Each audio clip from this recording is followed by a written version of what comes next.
I've secretly replaced my wife's Folger's crystals with Mechwarrior Destiny. Let's watch and see what happens.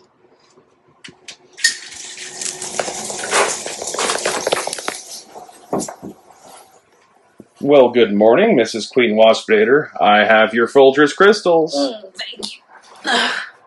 The hell is this? Mechwarrior Destiny. It's not coffee. Well, hey folks, it's your old pal King Waspinator, and welcome to a Total Party Skills special report. We're going to be doing an in-depth review of a sourcebook for Battletech called Tamar Rising. It's one of the Ill Clan era sourcebooks, but the spin is I'm going to be talking about it in the context of Mechwarrior and how game masters who are new to Mechwarrior and may not have experience with Battletech might be able to approach and use this excellent sourcebook. So, let's check it out.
Embrace the Ill Clan. Mechwarrior, a criminally underrated role-playing game, possibly hung by guilt by association with Battletech, the war game that's associated and spins off of. It's a game that has a ton of lore and does feature big, giant, stompy robots at the center of its setting and premise. However, just because it says Mechwarrior on the cover doesn't mean that all your player characters have to be piloting giant war machines all the time, if ever. The setting, with over 1,000 years of history and its galaxy divided up by large houses being invaded by strange quasi-alien clans of human warriors who've been using genetic engineering to enhance their soldiering abilities, can actually give you something very close to Dune in feel, just without all the weird psychic nonsense and Prana Bindu. The newest era in the Battletech storyline is the Ill Clan era, set in the year 3152 and beyond, and it provides a great opportunity for game masters to jump into Mechwarrior, as it serves to reset and scramble some of the features of the existing Battletech galaxy. And we're going to start off by talking about one of the best settings that is available for the Ill Clan era, Tamar Rising. Tamar Rising is set in a portion of the galaxy that is coreward of Terra, a region that stretches from Arcturus all the way out to Star's End. It was formerly the occupation zone of Clan Jade Falcon, but following the events of the battle for Terra between the clans and the declaration of the Ill Clan, Clan Jade Falcon has disappeared from its territory, leaving just a small core set of worlds that are still loyal to the clan, while the rest of the occupation zone has begun to fall apart. The remainders of Jade Falcon's holdings are centered around the planet Sudeton. Sudeton was settled as a forward military base supporting the Star League's conquest of the Rimworld's Republic. By the end of the conflict, its repair facilities had developed into factories and the dependent housing had become a proper colony. Government contracts helped Sudeton thrive throughout the Star League era, attracting settlers that its real estate could not. In the Succession Wars, Sudeton's fortunes took several turns for the worse. The Combine struck early in the First Succession War in an unusually nuclear-free attack on Sudeton's compact military-industrial zone. The subsequent general collapse of interstellar trade impoverished Sudeton, a situation that did not change until Michael Olvetti revived the damaged Star League-era military facility in the 2990s, earning a dukedom for his success. The flood of off-world hard currency brought by the military factories did not reach all of the population, though. Much of the hinterlands retained decrepit infrastructure, inadequate schools, and had few economic opportunities. The Falcons conquered the world early in the invasion, and other than briefly exchanging hands with the Steel Vipers, has remained in the Falcons' talons since then. The Falcons initially planned only to exploit Sudeten's military industry, but the truce of Tucaid led them to settle their invasion corridor.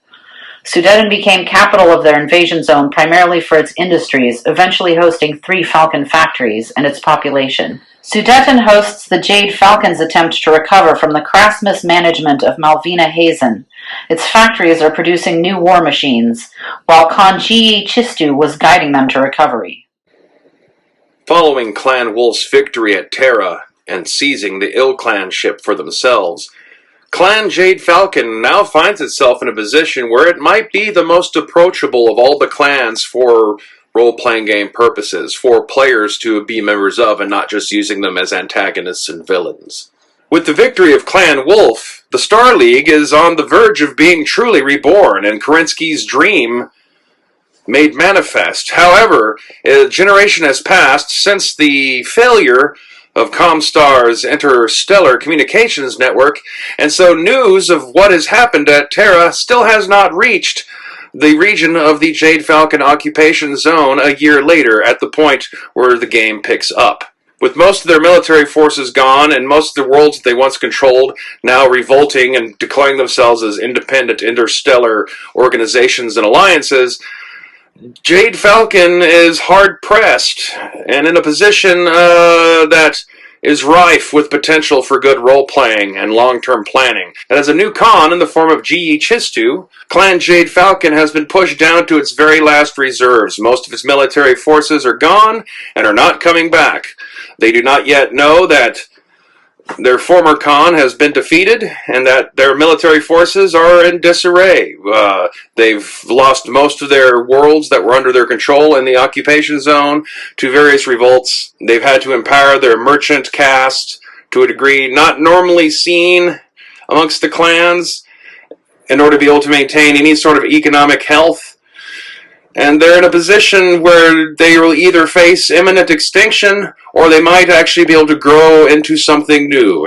How the survivors of Clan Jade Falcon will react to the presence of the new Ilkhan remains to be seen, and is something that you and your players' characters might have a hand in shaping should you all decide that Clan Jade Falcon is the faction that you want to base your game around.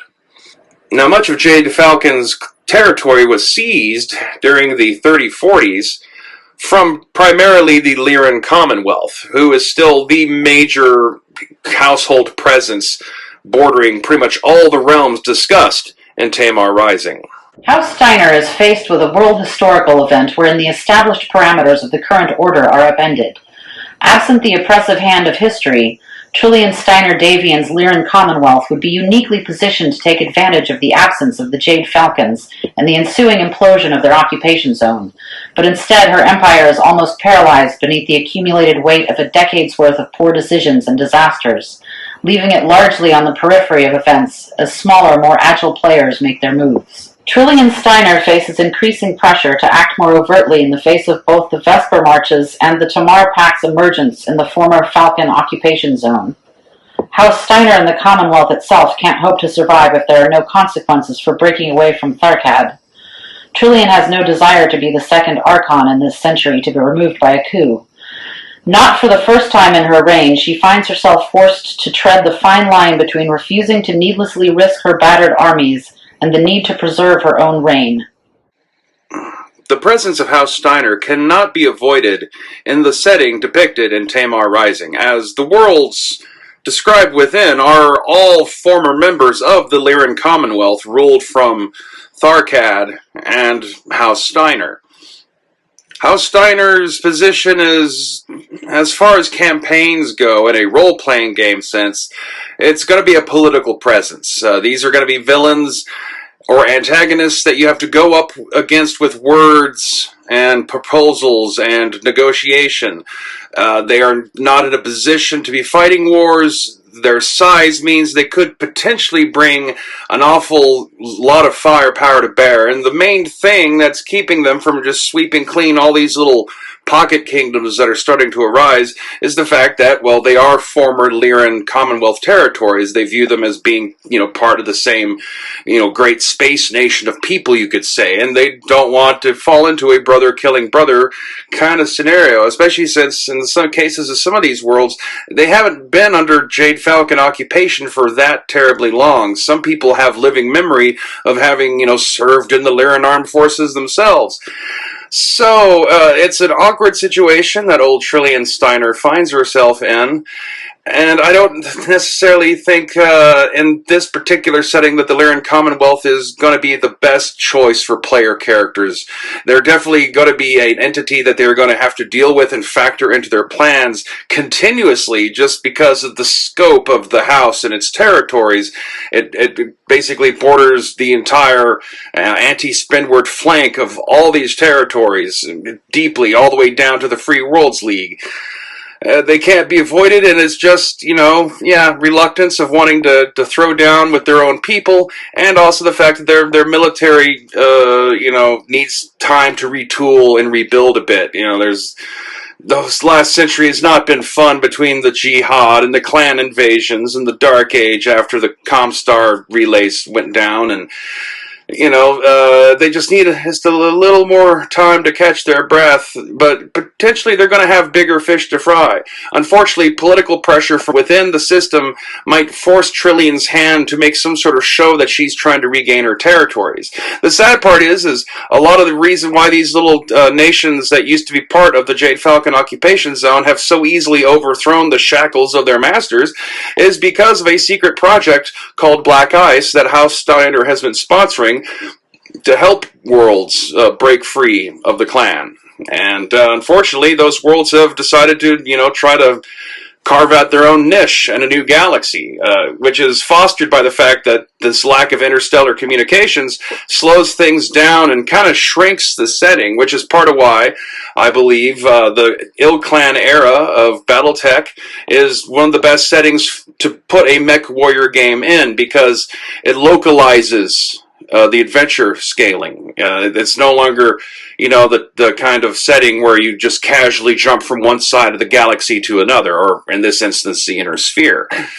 This is one where the characters have to be very calculated about where they're going, and they're not necessarily going to have any knowledge of what's going on the worlds they're heading towards if they're trying to leave whatever their starting star system is, because that casual instantaneous communication just isn't there anymore. They're having to rely on jump ships, the ever dwindling finite super rare and highly expensive supply of jump ships for communications to be passed the old fashioned way, hand to hand, or at least jump into the edge of a star system so you can use radio. Because of all that, though, like I say, Steiner and the Lyran Commonwealth feels like they're more something to be going on in the background, something to be building towards. Definitely not the kind of antagonist or villain that you want to whip out too early into your campaign. They're definitely something to leave hanging in the wings, a potential threat that might undermine all your player characters' efforts to build whatever it is they've been working to build. One such set of worlds that's on their way to building something are those that are under the control of the planet known as Ark Royal. Ark Royal was one of the most advanced and developed worlds of the Lyran Alliance, and after the clan invasion came into its own as a major manufacturing center, economic hub, and mercenary hiring hall. As the capital of Clan Wolf in exile and home of House Kell, it has also been a major political center within the Alliance. The world is a beautiful one even after the Falcon conquest in 3146. It has a rich range of biomes that were protected from development throughout its 8 centuries of human development. The mild seasons, untouched landscapes, and traditional European architecture adopted by the Anglo-Germanic settlers make the industrialized, well-populated world seem almost pastoral. The brief Falcon occupation was damaging.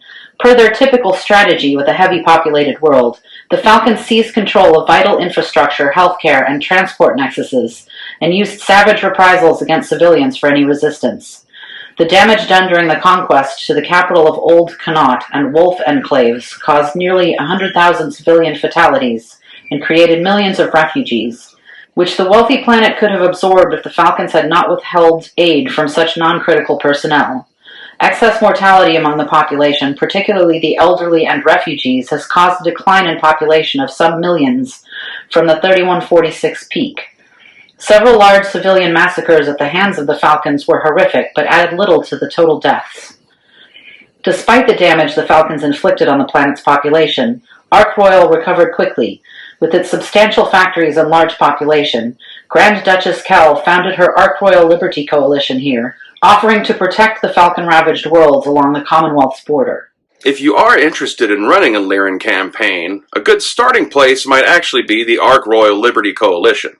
These are quasi-independent worlds. They were amongst the worlds that had been recently conquered by Clan Jade Falcon, only to be refreed after Clan Jade Falcon rushed headlong down to go face Clan Wolf and Terra, and while they do retain their Lyran identity, they now look to the Grand Duchess of Ark Royal for protection. She directly commands a mercenary army known as Kel's Hounds. The Ark Royal Liberty Coalition gives you a lot of good basic starting points that you could use for a player character group. A small collection of worlds for them to get to know, many of them pleasant, so easy to get them to feel protective of these places and want to preserve them so they're not destroyed. A variety of minor forces. They can potentially clash with some of the remnants of Jade Falcon and what's left of the occupation zone. They could find themselves going up against pirates and bandits, or even the occasional raid from Hell's Horses. Small-scale economic opportunities for traders, smugglers. There's a variety of different things that can be done with a Ark Royal Liberty Coalition-based campaign, including also the politicking of House Steiner itself, as previously discussed in the last chapter. It's a good place to begin those sorts of plot arcs and develop them over time, while the player characters themselves could be working for Grand Duchess Kel as a patron, or maybe even members of Kel's Hounds, helping to expand the borders of the Liberty Coalition and bring in some of the other worlds that surround them that have not yet been claimed. The Ark Royal Liberty Coalition's relations with House Steiner are fairly positive, since they are still considered to be a part of the Lyran Commonwealth. While in stark contrast, there are other interstellar alliances emerging that the Steiners do not look so fondly upon, such as those that control the Vesper Marches. Melicia is a very habitable world, only belatedly settled after the reunification war by colonists from Coventry, who had discovered the world in cartographic records seized from Rimworlds during its conquest. Following the clan invasion, Melicia found itself closer to powerful foes than at any time in the Succession Wars. It was raided by Clan Jade Falcon during the Federated Commonwealth Civil War, when Margrave Adam Steiner endeared himself to the population for his victories against the clans. Melicia was conquered by Clan Jade Falcon in 3140. While initially unusually gentle with the well-populated world, the Falcon subjugation process abruptly changed when Con Hazen came to power. Even sick-out protests and cold-shoulder treatment of Falcon personnel were met by mass executions. The resistance was ineffective until Con Hazen pulled all warriors off-world to attack Terra, at which point caste enforcers and local quislings were quickly overwhelmed. Clan loyalists were left in only a few isolated areas, and the world was fully liberated by the Hesperus Guards. The revolutionary government that had arisen to coordinate resistance cells in turn was backed into a corner by local nobles. The world required the guards to act as peacemakers, but as it quieted, it became a strong base for the Vesper Marches. The Vesper Marches is a region of worlds that is controlled by a planet called Melicia, the nobles of which have been charmed by a charismatic leader, who is the former Archon of the Lyran Commonwealth, who had been swept out in a coup d'etat previously, the one that Trillian Steiner herself doesn't want to follow in the footsteps of, potentially.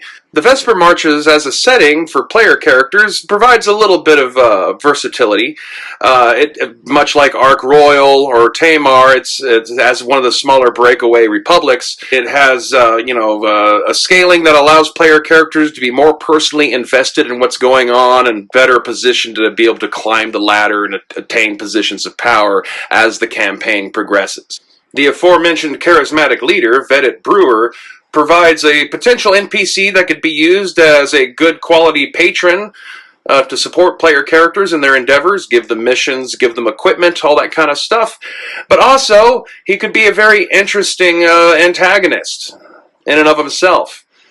Because he's got charm and personality and is someone who's liked by his people, he provides one of those villains that you're not really sure is actually a bad guy, but, you know, he's on another side and or is threatening you and or you're being forced to threaten him. However you want to play it. Thankfully, Battletech has a lot of potential in how you exactly want to approach any sort of adventure scenario that you want to write in terms of the kinds of stories you want to tell. All sorts of conflicts are available in this setting. One of the Vesper March's closest neighbors is a small collection of worlds wedged into the side of Clan Hell's Horses territory, known as the Alyena Merchant League. Alyena is a lush, water-rich planet settled by an eclectic mix of Indians and Italians in the 27th century.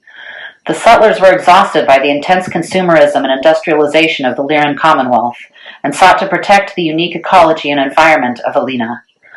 This did, however, have the side effect of suppressing the human population's growth on a water-rich planet, as threats like lethal bug swarms, the Bruto Vapore, and the uncomfortably high pressure of the atmosphere were never corrected by terraforming. After its 3052 conquest, Alyena was easily remodeled into a clan world. The population was forced and graded into castes, and education was stripped down to the minimum for castes, particularly eschewing the rich humanities that developed around Alyena's Indo-Italian culture. The planet is, in essence, a large and inefficient support system for the Falcon's Factory Zone 4, a sprawling collection of factories and part suppliers around the decaying, poorly maintained hub of the capital, New Delhi. In traditional clan fashion, very little of that industrial output is applied to anything but bare necessities to keep the population alive and to sustain Factory Zone 4. The Alyena Merchant League is a collection of worlds that is entirely isolated from the borders of the Lyran Commonwealth, instead being wedged quite firmly into the side of Hell's Horses territory. Centered around the planet of the same namesake, the Alyena Merchant League is less so much a government and more just a loose confederation of traders who are keeping it... Hey! What the hell is going on? What do you mean what's going on? What do you mean, what do I mean, what's going on? You put Mechwarrior in my Folgers crystals. What even is this shit? Well, Mechwarrior is a tabletop role-playing game based on Battletech. Well, I have some questions. What the hell is Battletech? Well, Battletech itself is sort of somewhere in between a board game, a tactical war game with miniatures, and a little bit of a role-playing game, which is why they're able to spin Mechwarrior off of it so easily. It's describing a sci-fi future where humanity has, colonized, the surrounding star systems for several light years in all directions. There's been wars for centuries, largely between large, great houses, noble houses that control, the four primary quadrants of the inner sphere.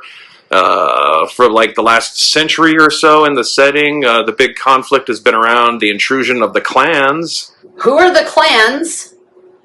The clans, that's a little bit of a complicated story.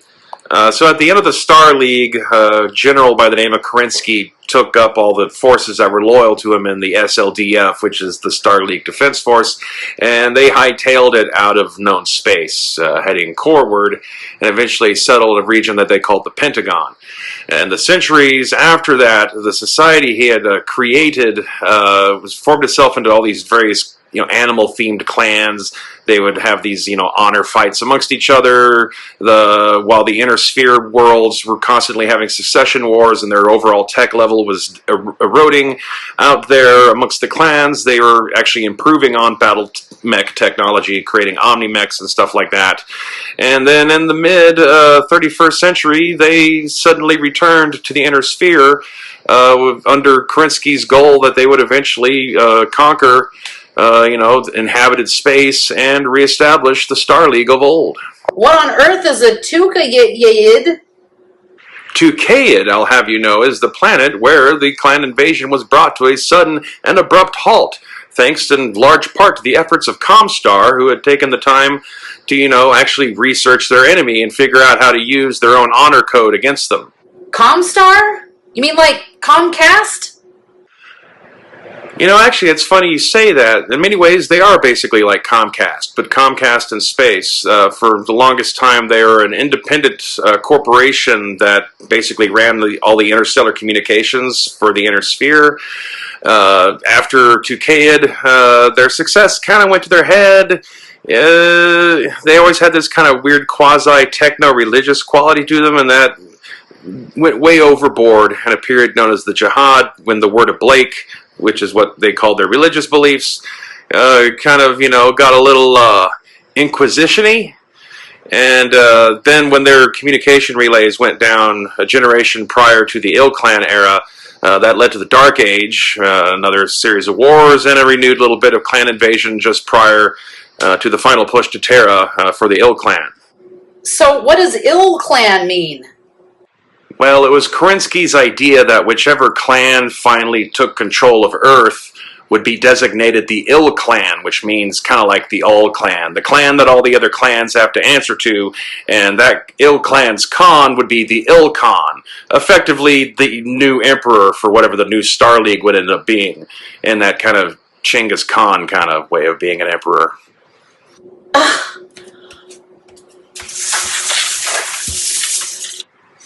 Beats me, man. Oh shit, I left the tape running.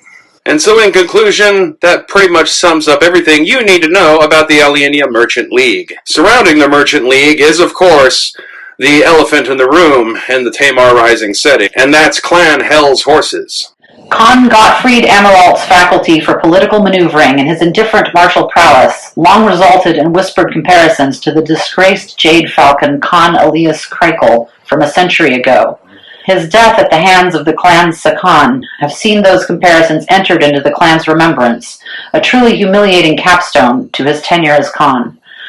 Khan Folklasanera now faces the challenge of salvaging something from the catastrophic situation the clan finds itself in, a situation which, despite his shared involvement in the decisions that led to this point, he disclaims any responsibility. The pressure is on the new Khan to both outline a compelling vision for the future of the clan and to take exactly the sort of bold, decisive action that could be as potentially ruinous for his clan as for him personally. Now, I will admit, when I first heard the name Hell's Horses as a new clan that's included in Tamar Rising, I did roll my eyes somewhere on the inside. I guess it was an inner eye roll. An inner eye roll. But to my great surprise, upon reading more about them, I've actually find them to be one of the better clans out there, at least as antagonists. I wouldn't put them in a category where I feel like they'd be great for player characters to come from, but they're a great foe. Villainous, a threat to both the inhabitants of the Inner Sphere as well as to the other clans around them, potentially able to go on to become a threat to the Ilkhan itself, because up to this point, as a clan, they are a little late to the game of invading the Inner Sphere, and they're not quite ready to accept the rule of Clan Wolf as their new Ilkhan. Having just experienced a recent change in leadership, it will be somewhat up to Game Masters exactly how you want to use them. Do you want to use them as a way to bridge into a greater campaign about the birth of a new Star League, to eventually take characters from Tamar Rising and then take them to see what happened at Earth? The Hell's Horses are a good vessel, so to say, to follow along to get them there. On the other hand, you could make a whole campaign about trying to stitch all these little alliances together back under Lyran authority, or maybe under the authority of the Tamar Pact, as the book is titled, in order to be able to make a hard line stand against the further expansion of Hell's Horses, possibly putting an end to their own expansion any further into the Inner Sphere. Which leaves us finally with the namesake of the Tamar Rising setting sourcebook, the World of Tamar and the Tamar Pact. Sarah Regis is an officer the LCAF could ill afford to lose. Tough, smart, and competent, she was earmarked for a theater commander's billet once her tenure with the 26th Arcturan Guards ended. Instead, she's become the latest in a long, long line of military officers, stretching back to antiquity, who ultimately decided that their loyalty to the place of their birth outweighed any oath they swore to their nation.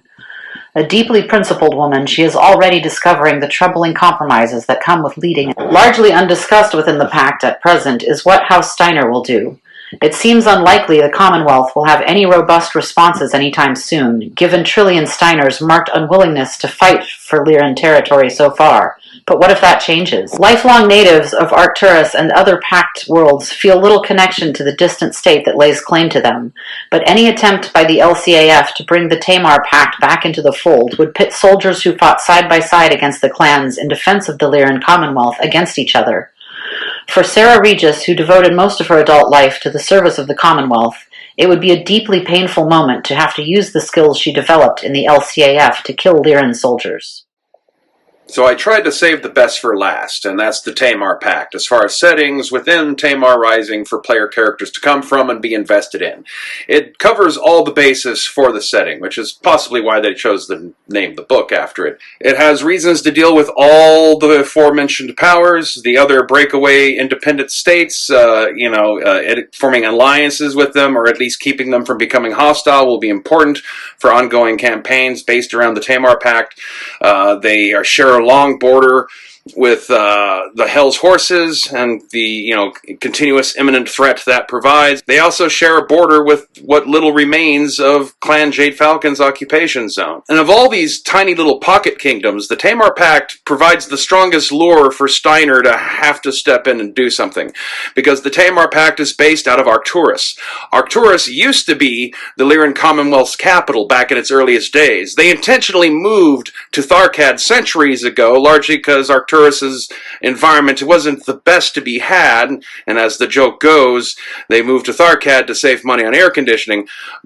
But, it's still important to their national heritage, and so having Arcturus be independent and flaunting it and being ruled over by one of their own former officers who went renegade so that, she could defend and protect her own world, that no looking no good. And so in the long term, Tamar is going to have to face pressure from the Lyran Commonwealth to rejoin or otherwise possibly be forced back into the fold, whether they like it or not.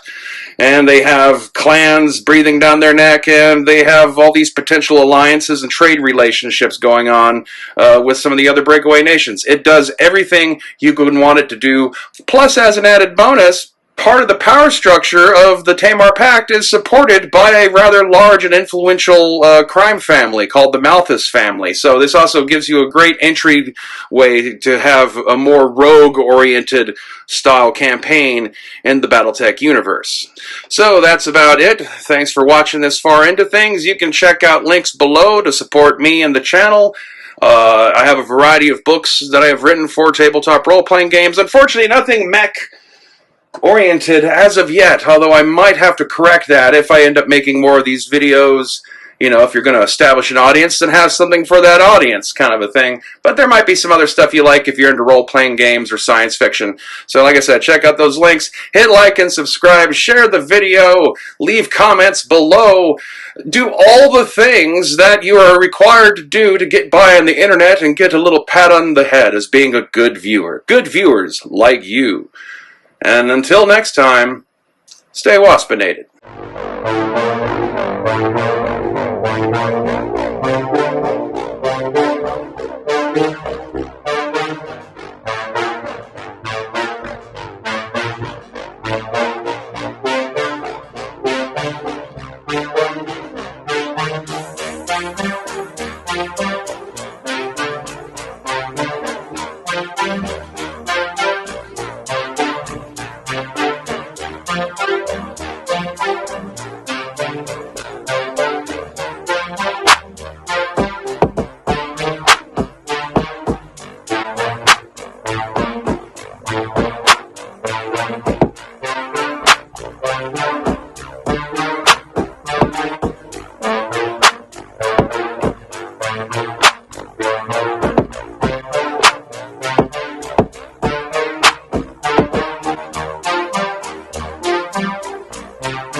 It seems like it was written to be read in your head.